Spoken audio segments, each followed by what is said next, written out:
Hello friends, welcome to Vidya education 2.0। स्वागत है आप सभी का विद्या एजुकेशन 2.0 पे। आज हम लोग क्लास 10 का फिजिक्स का फर्स्ट लेसन जिसका नाम है प्रकाश का प्रवर्तन, जिसका लेक्चर 7 करने वाले हैं। तो आइए बिना देर के हुए हम लोग क्लास स्टार्ट करते हैं। लेक्चर 7 में सबसे पहले हम लोग देखेंगे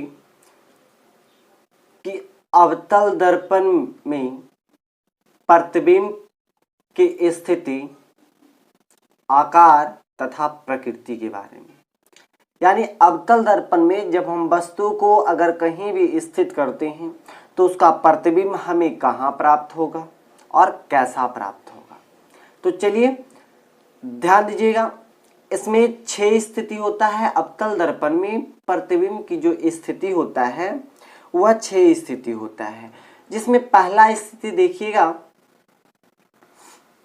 पहला स्थिति इसमें आपका है कि कहता है कि जब वस्तु अनंत पर स्थित हो। यहाँ पे छूटा हुआ है, कहता है कि जब वस्तु अनंत पे स्थित हो। तो ध्यान दीजिएगा, ये आपका अवतल दर्पण है। वस्तु को हम अनंत पर, ये एक्स डैश आपका प्रधान अक्ष है। वस्तु अनंत पर है, अनंत से एक किरण प्रधान अक्ष के समानांतर आ रहा है और दर्पण से परावर्तन के बाद यह फोकस बिंदु से होकर गुजर रहा है। दूसरा भी किरण प्रधान अक्ष के समानांतर गया, ये भी अवतल दर्पण से परावर्तन के बाद फोकस बिंदु से होकर गुजर रहा है। यानी ये जो फोकस बिंदु पर ही क्या बन गया, आपका प्रतिबिंब बना। और प्रतिबिंब कैसा बना, हम आपको पिछले क्लास में यानी लेक्चर 6 में हम आपको बताए थे, लेक्चर 6 में, कि अवतल दर्पण में प्रतिबिंब बनता है, वास्तविक प्रतिबिंब भी बनता है और आभासी प्रतिबिंब भी बनता है। तो यहाँ पे वास्तविक रेखा द्वारा कटकर प्रतिबिंब बन रहा है। तो यहाँ पे कैसा प्रतिबिंब बन रहा है, वास्तविक प्रतिबिंब बन रहा है। यानी कहने का मतलब कि जब वस्तु को हम अनंत पर स्थित करते हैं तो उसका प्रतिबिंब हमें फोकस बिंदु पर प्राप्त होता है। और यह प्राप्त कैसा होता है, वास्तविक, उल्टा और वस्तु से बहुत छोटा होता है। यानी सिंपल भाषा में, जब वस्तु अनंत पर रखेंगे तो प्रतिबिंब हमारा फोकस बिंदु पर प्राप्त होगा और वास्तविक प्राप्त होगा, उल्टा प्राप्त होगा और वस्तु से बहुत छोटा प्राप्त होगा। चलिए दूसरा देखते हैं।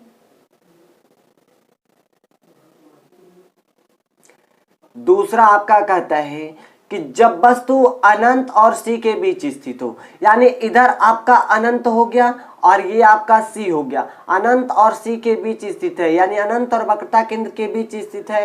तो एक किरण हम प्रधान अक्ष के समानांतर ले आएंगे और जो किरण प्रधान अक्ष के समानांतर आता है वह कहाँ से होकर गुजरता है, तो फोकस बिंदु से होकर गुजरता है।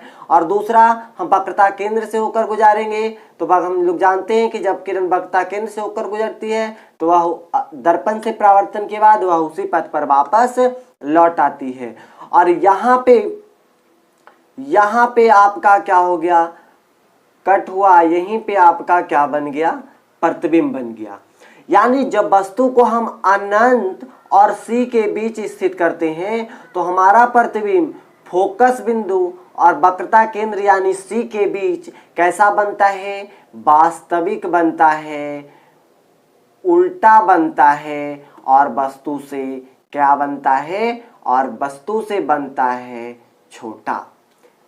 यानी ध्यान दीजिएगा, जब वस्तु अनंत और वक्रता केंद्र के बीच स्थित होगा तो प्रतिबिंब हमारा बनेगा फोकस बिंदु और वक्रता केंद्र के बीच बनेगा, वास्तविक बनेगा, उल्टा बनेगा और वस्तु से छोटा बनेगा।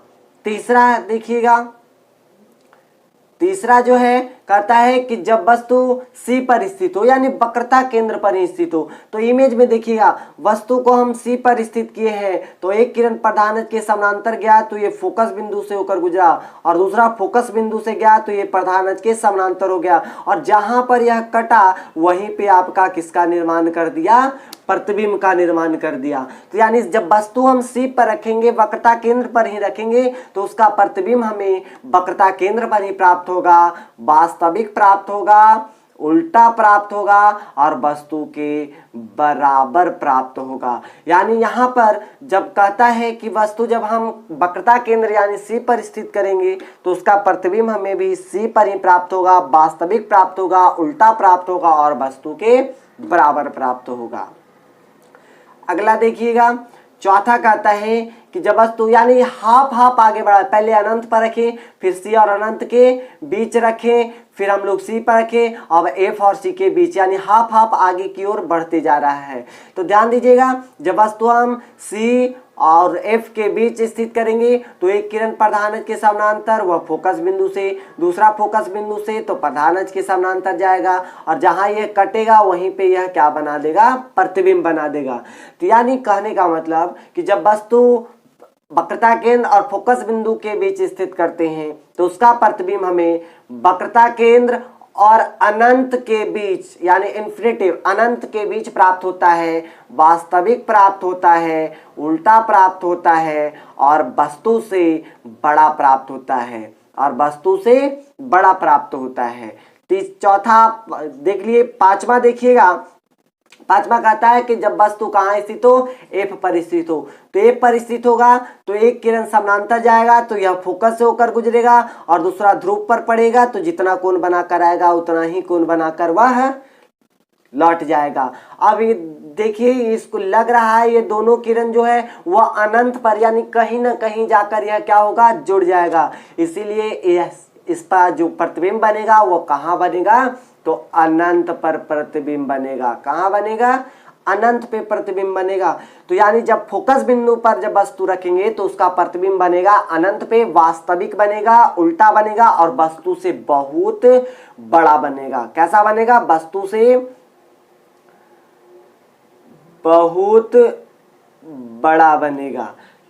चलिए अगला देखते हैं, ये जो लास्ट है आपका वह कहता है कि जब वस्तु F और P के बीच स्थित हो, देखिए यहाँ पे F है, यहाँ पे P है, इसके बीच वस्तु को स्थित किए तो एक समानांतर जाएगा, फोकस बिंदु से गुजरेगा, ध्रुव पर पड़ेगा तो जितना कोण बनाकर आएगा उतना ही कोण बनाकर क्या हो जाएगा, लौट जाएगा और ये डॉट डॉट लाइन से पीछे की ओर आ जाएंगे तो ये जहां पर कटेगा वहीं पे आपका क्या बन जाएगा, प्रतिबिंब बनेगा। अब बताइएगा यहाँ पे डॉट डॉट लाइन से बन रहा है यानी कैसा प्रतिबिंब बन रहा है, तो प्रतिबिंब बन रहा है काल्पनिक। कैसा प्रतिबिंब, काल्पनिक। और हम आपको बताए थे कि काल्पनिक प्रतिबिंब हमेशा कैसा होता है, तो काल्पनिक प्रतिबिंब हमेशा सीधा होता है। कैसा होता है, सीधा होता है। तो कहने का मतलब कि जब वस्तु को हम F और P के बीच स्थित करेंगे तो उसका प्रतिबिंब दर्पण के पीछे बनेगा, दर्पण के पीछे बनेगा, काल्पनिक बनेगा, सीधा बनेगा और वस्तु से बड़ा बनेगा। ध्यान दीजिएगा, देखिए सबसे पहला हम लोग पढ़े कि जब वस्तु अनंत पर स्थित हो तो प्रतिबिंब जो बनेगा यानी प्रतिबिंब की स्थिति जो रहेगा वह कहां पर, फोकस पर। किस आकार का बनेगा, बिंदुत्व यानी बिंदु के आकार का बहुत छोटा बनेगा। और कैसा बनेगा, वास्तविक तथा उल्टा बनेगा।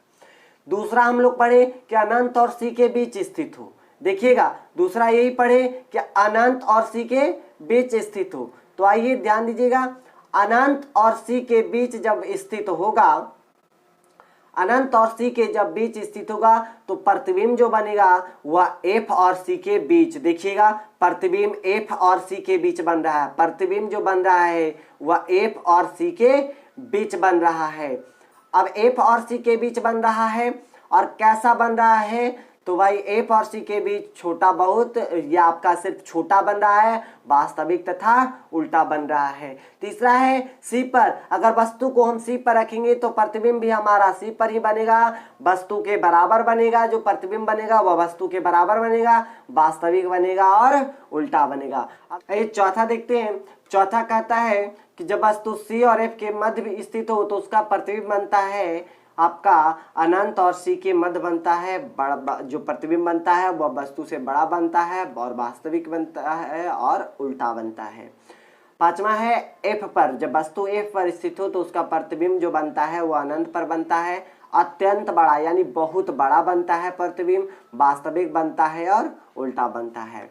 छठा जो है आपका लास्ट वस्तु F और P के बीच यानी फोकस बिंदु और ध्रुव के बीच जब स्थित होगा तो प्रतिबिंब बनेगा दर्पण के पीछे बनेगा, वस्तु से बड़ा बनेगा, आभासी बनेगा और सीधा बनेगा, आभासी बनेगा और सीधा बनेगा। यानी देखिएगा, अगर पहले हम अनंत पर वस्तु रखें तो प्रतिबिंब बना फोकस बिंदु पर।